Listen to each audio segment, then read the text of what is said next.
Alright you guys, I'm making another video at the same time.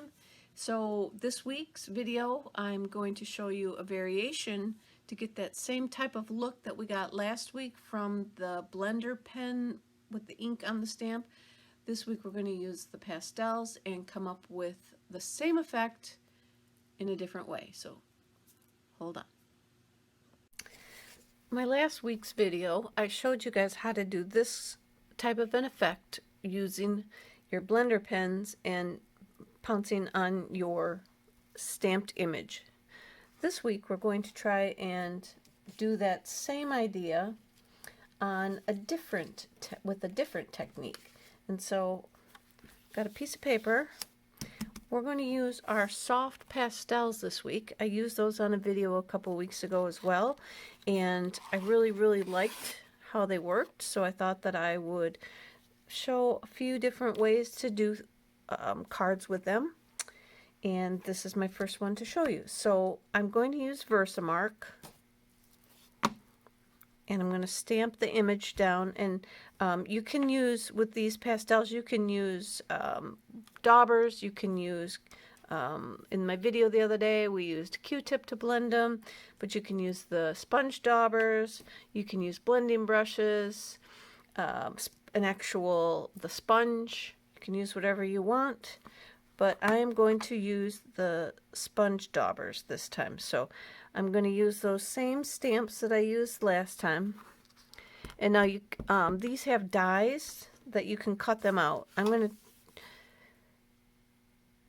stamp them down, and now the tricky thing with the Versamark is you're not going to be able to see it, so I'm gonna stamp this one this way so it doesn't go into the flower. You can't see this, so you're kind of doing it a little bit, I'm gonna call it blind, by not seeing what you're doing. But I've got the Poppy Parade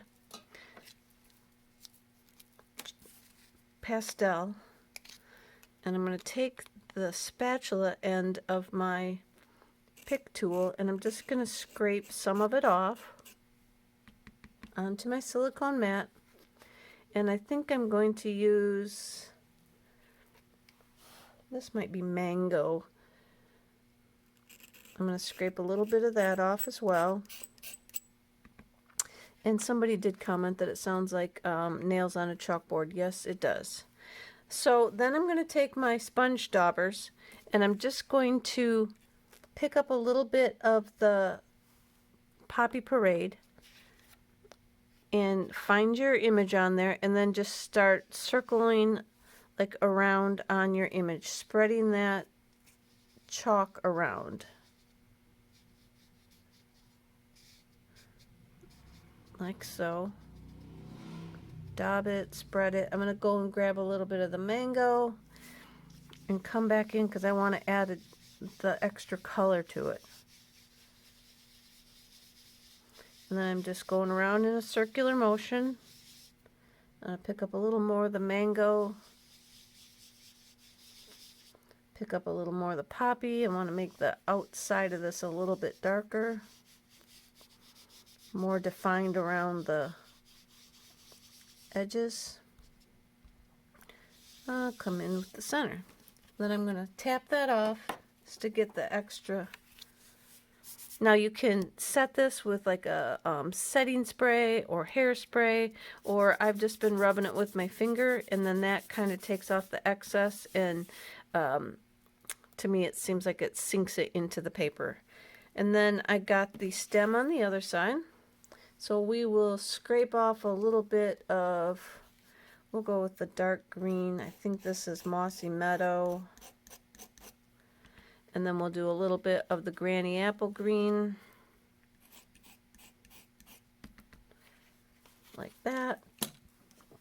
I'll bring in my other dauber, and then I went this direction with the leaf.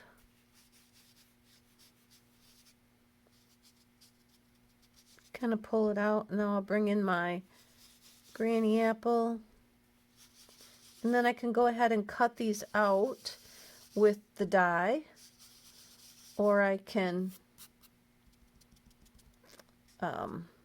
cut them out with scissors, however you want to fussy cut them out. Or use your machine, your embossing, Stampin' Emboss machine. So there we go. That's this week's version. It's a little bit softer, same kind of effect. And this is called Poppin Pastels, I believe is what they call this. Alright guys, that's it. Sorry I ended it so abruptly.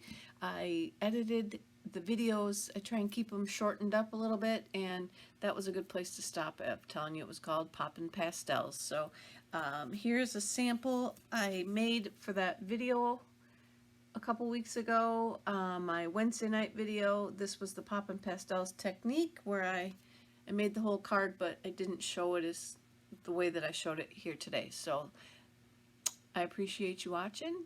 Thank you very much. You guys have a great weekend, and I'll be back again. Thanks. Bye.